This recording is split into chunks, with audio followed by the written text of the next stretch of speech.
Bonjour, c'est l'Atma Média, édition d'urgence. Les événements évoluent rapidement et nous sommes là pour que vous soyez les premiers à connaître la vérité. Que s'est-il passé? Que taisent les sources officielles? Et surtout, quel impact cela aura-t-il sur nous tous? Aujourd'hui, sans filtre ni délai, uniquement des faits, des témoignages directs et une analyse en profondeur. C'est parti! Le 29 avril 2025, un concert du chœur de Turecki a eu lieu à Vienne. L'événement était intitulé Chant de la victoire, bien que la version anglaise l'ait présenté sous le nom de United Song. Sur les affiches, on lisait fièrement From Russia with Love, oui, de Russie avec l'amour, alors même qu'une guerre à grande échelle fait rage où la Russie bombarde chaque jour des villes ukrainiennes. Le chœur interprétait des chants soviétiques et militaires, notamment le très controversé « Les Cosaques vont à Berlin ».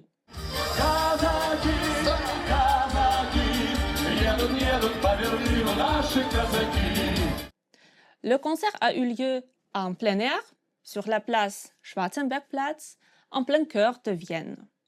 Mais le concert ne s'est pas déroulé dans le calme. Tout près du lieu, des manifestants se sont rassemblés. Ukrainiens, Autrichiens, militants, ils brandissaient des drapeaux ukrainiens et des pancartes. Stop Russian propaganda from Russia with lies, music can't whitewash the war. Les manifestants scandaient des slogans pro-européens, criaient gloire à l'Ukraine, cherchant à alerter sur la vraie nature de ce concert.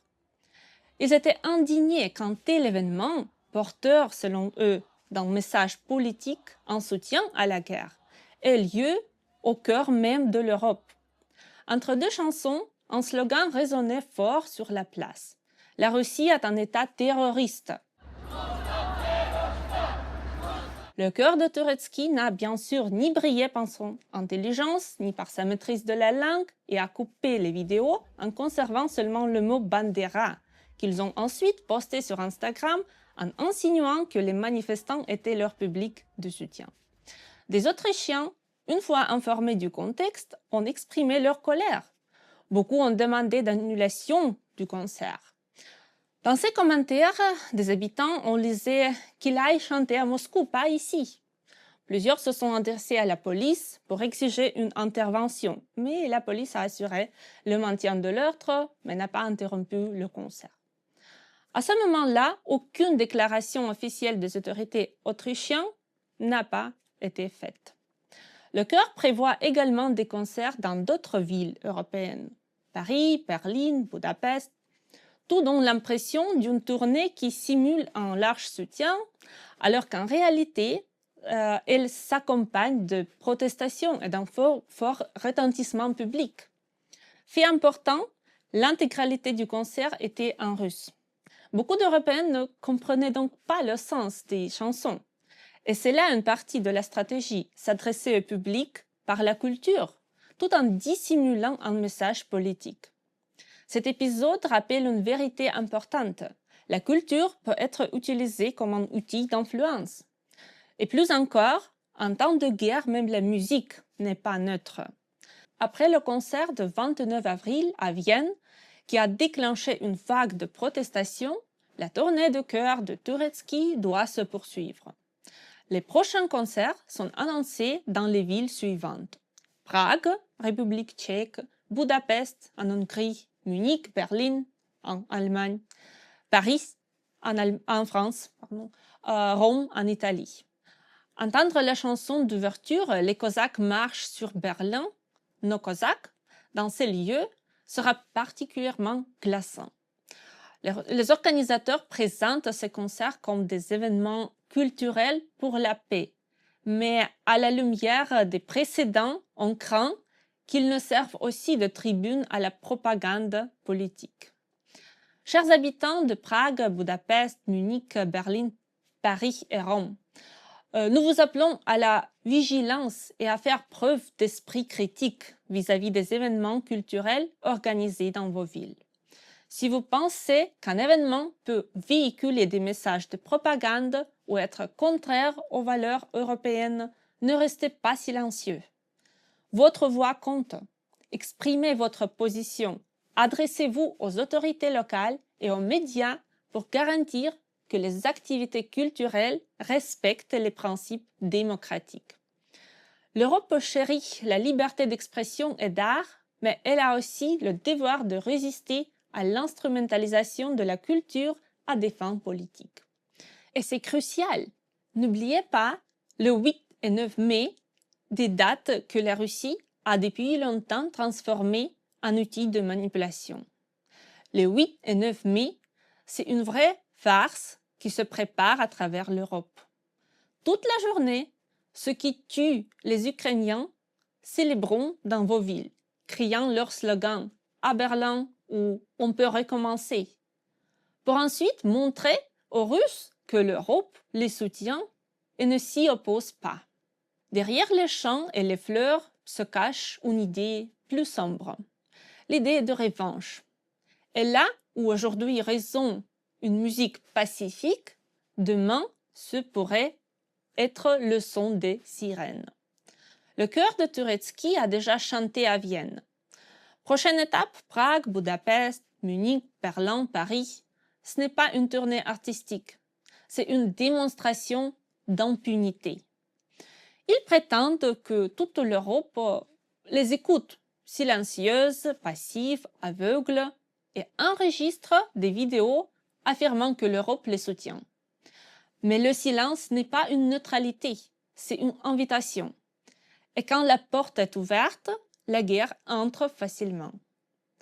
Demain, les missiles ne viseront peut-être plus seulement l'Ukraine. Demain, l'Europe pourrait se réveiller dans ce qu'elle a trop longtemps ignoré. Réagissez. N'attendez pas qu'il soit trop tard. 2 jeunes femmes européennes ont manifesté pacifiquement avec des pancartes faites à la main. They sing for genocide et Russian propaganda get out from Europe.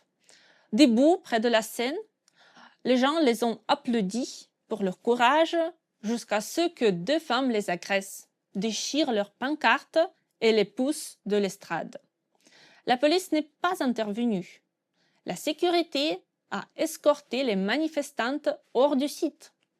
Les agresseuses portant des rubans de Saint-Georges ont continué à danser sur les chansons de la victoire. Et ce n'est pas que de la culture.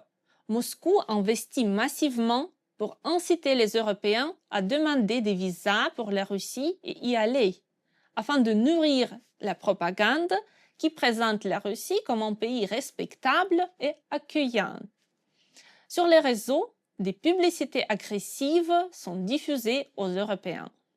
Demandez votre visa pour la Russie pour des voyages culturels ou d'affaires. Le centre de visa russe vous attend. Quel cauchemar! L'exposition internationale Labyrinthe de la liberté de l'organisation BRIA repart en tournée dès le 1er mai dans les villes d'Allemagne, de Belgique, des Pays-Bas et du Luxembourg pendant tout le mois de mai. Objectif: contrer les mensonges russes et révéler à l'Europe la vérité sur les crimes commis en Ukraine. Regardez attentivement le calendrier. Votre ville en fait-elle partie? Venez nombreux et partagez l'information autour de vous. Le savoir, c'est la sécurité. Parmi les temps forts, le 8 mai à Bruxelles pour la Journée de l'Europe et le 9 mai, jour de la victoire, devant la cour de la Haye, pour rappeler que c'est ici que le criminel principal, Poutine, devra répondre de ses actes. Notre objectif est de stopper la vague de désinformation diffusée par la propagande russe sous couvert de culture, aussi bien en ligne que sur les places de vos villes. Ce n'est pas juste une campagne de sensibilisation, c'est une réponse au silence. Tandis que retentissent les slogans From Russia with Love, les événements, les tortures et les meurtres continuent.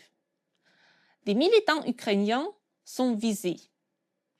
La journaliste Victoria Reshina a disparu en août 2023 lors d'un reportage dans les territoires occupés. En février 2025, son corps a été répatrié en Ukraine. L'autopsie a révélé que Victoria avait été torturée et tuée en captivité russe. Son corps portait de nombreuses blessures, des traces de coups, certains organes internes avaient été retirés, sans doute pour cacher la cause de la mort. Elle est allée là où d'autres n'osent pas, pour témoigner, pour raconter, pour ne pas laisser oublier. Et pour cela, elle a été détruite, elle a été tuée par la Russie.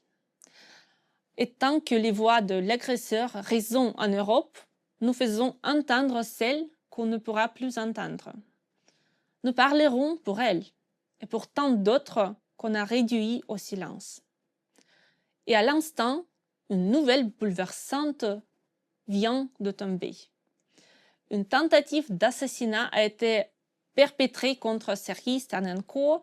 Il a été blessé, mais sa vie n'est pas en danger. Une femme armée a été arrêtée par les services de sécurité ukrainiens. Sternenko a remercié le SBU pour sa réaction rapide, affirmant que cela lui avait sauvé la vie. L'assaillant a été arrêté. Merci au SBU pour sa réaction éclair. Sans eux, je n'aurais plus pu écrire ces mots. La balle est ressortie. Rien d'important n'a été touché. J'essaie de reprendre mes esprits. Merci encore au SBU et merci à vous tous. J'embrasse chacun et chacune et j'aime notre merveilleuse nation. Il a aussi affirmé que l'attaque portait très probablement les marques de la Russie, mais si l'enquête n'a pas encore tranché, son engagement constant contre l'agression russe rend cette hypothèse très crédible. Sternenko est un militant, bénévole et blogueur engagé. Il dénonce ouvertement l'agression russe, soutient l'armée, publie des enquêtes, agit activement dans l'espace médiatique. Ce n'est pas la première tentative contre lui. En 2018, il avait déjà survécu à 3 attaques, dont une qui s'était soldée par la mort de l'agresseur. Aujourd'hui, il est en traitement, mais il a déjà promis de continuer son travail. Cette attaque est un nouveau rappel. La Russie ne mène pas qu'une guerre armée, elle traque ceux qui osent la dénoncer. Et n'oublions pas, pour le monde entier, la Seconde Guerre mondiale est un souvenir tragique. Le 8 mai est un jour de deuil pour les victimes d'une guerre commencée en 1939 par 2 dictateurs, Staline et Hitler. Hélas, il n'y a jamais eu de vraie victoire. Un seul criminel a été puni, l'autre s'est proclamé vainqueur et aujourd'hui, les héritiers de Staline, l'assassin autocrate, poursuivent ceux qu'il n'a pas eu le temps d'achever, déguisés en pacificateurs dès 1981. Staline voulait ce que Poutine veut aujourd'hui, détruire la civilisation et s'emparer de l'Europe. Cela a été confirmé lors du dernier événement du 80e anniversaire de la victoire par un ancien président russe et proche de Poutine, Medvedev, qui a parlé ouvertement de dénazifier et démilitariser plus seulement l'Ukraine, mais toute l'Europe. Lettonie, Lituanie, Estonie, Pologne, Finlande, Suède. Польша, Прибалтика, а совсем недавно Финляндия и Швеция. А сейчас они находятся во враждебном нам блоке. А значит, они автоматически стали целью для наших вооруженных сил, включая возможные удары возмездия и даже ядерную составляющую. Souvenez-vous, les avertissements sur l'invasion de l'Ukraine semblaient aussi absurdes et improbables. Nous n'y avons pas cru et nous en avons payé le prix. Ne répétez pas nos erreurs, soyez prêts et vous serez en sécurité. Restons unis. Merci pour votre attention. Abonnez-vous, mettez un like, tout cela pour qu'un maximum de gens dans le monde connaissent la vérité. Prenez soin de vous.